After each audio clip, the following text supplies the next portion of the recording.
Ang Daang Maharlika o mas kilala bilang AH-26 ay isang mahalagang kalsada sa Pilipinas na nag-uugnay sa iba't ibang rehiyon ng bansa mula sa hilaga hanggang timog.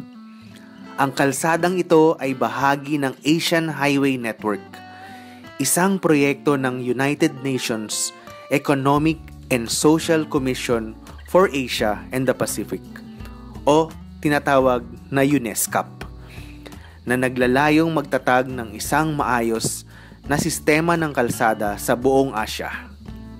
Sa Pilipinas, ang AH-26 ay tumatakbo mula sa Lawag sa hilagang bahagi ng Luzon hanggang sa Zamboanga City sa Mindanao, na may kabuoang haba na humigit kumulang 3,517 na kilometro.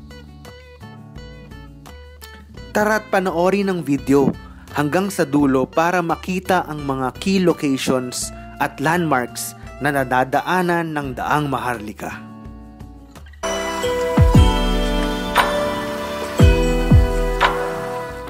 Ang Daang Maharlika ay hindi lamang isang pangunahing ruta para sa transportasyon at komersyo, kundi isa rin itong simbolo ng pagkakaisa at pag-unlad ng bansa.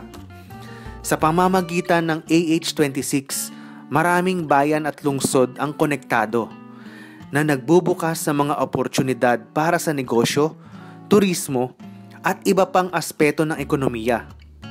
Ang daang ito ay nagsisilbing ugat ng kalakalan at nagbibigay daan sa mabilis na pagdaloy ng mga produkto at serbisyo mula sa iba't ibang bahagi ng bansa. Noong 1965, isinagawa ang proyektong ito sa ilalim ng pamumuno ni Pangulong Ferdinand Marcos.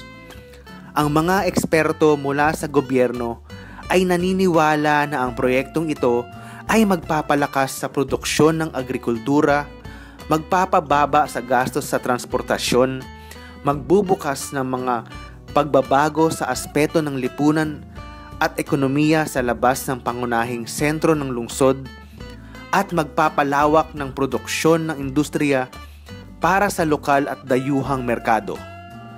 Ang proyektong ito ay sinuportahan ng pondo mula sa gobyerno at tulong mula sa mga dayuhang institusyon tulad ng International Bank. Matapos ang proyektong ito, itinuturing ito bilang isang mahalagang tagumpay ng bansa sa sektor ng transportasyon at turismo. Noong 1997, isinasaayos muli at pinaunlad ang daan sa tulong ng pamahalaan ng Hapon, na kung saan tinawag itong Philippine-Japan Friendship Highway pagkatapos ng proyekto. Noong 1998, itinakda ng Department of Tourism ang 35 na bahagi ng highway bilang scenic highways na may mga binuong pasilidad para sa mga manlalakbay at turista. Isa sa mga nagkokonekta ng mga ruta ng Daang Maharlika sa Metro Manila ay ang Skyway Stage 3. Ito ay nagsisimula sa Balintawak sa Quezon City hanggang sa Buendia sa Makati City. Kabilang ang bahagi ng Skyway Stage 1 mula Hilpuyat Avenue hanggang Magallanes. Ito ay isang alternatibong ruta para sa mga driver upang maiwasan ang traffic sa EDSA, mula North Luzon Expressway o NLEX hanggang South Luzon Expressway o SLEX at vice versa. Narito ang ilang mga key location at landmark na matatagpuan sa kahabaan ng Daang Maharlika. Una ay ang lungsod ng Lawag. Nagsisimula ang AH-26 sa hilagang bahagi ng Luzon, partikular sa Lawag, Ilocos Norte. Ang lungsod na ito ay kilala sa mga makasaysayang lugar tulad ng Sinking Bell Tower at ang Malacanang of the North, na dating tahanan ng pamilyang Marcos. Pangalawa ay ang Metro Manila. Isa sa mga pinakaabalang bahagi ng AH-26 ay dumadaan sa Metro Manila, kung saan maraming pangunahing kalsada at tulay ang konektado dito. Ang EDSA, isa sa mga pinakamahalagang kalsada sa bansa, ay bahagi rin ng Daang Maharlika. Sa lungsod, makikita ang mga pamosong landmark tulad ng Rizal Park, Intramuros at ang National Museum. Pangatlo ay ang lungsod ng San Fernando, Pampanga. Ang lungsod na ito ay kilala bilang sentro ng culinary arts sa Pilipinas. Dito rin matatagpuan ang mga pamosong lugar tulad ng Mount Arayat National Park at ang Heritage District ng San Fernando na puno ng mga makasaysayang bahay at simbahan. Ang pang-apat ay ang lungsod ng Naga. Sa Bicol Region, ang Naga City ay isang mahalagang lungsod na dinaraanan ng AH-26. Kilala ito bilang sentro ng relihiyosong pagdiriwang ng Peña Francia Festival at tahanan ng Naga Metropolitan Cathedral.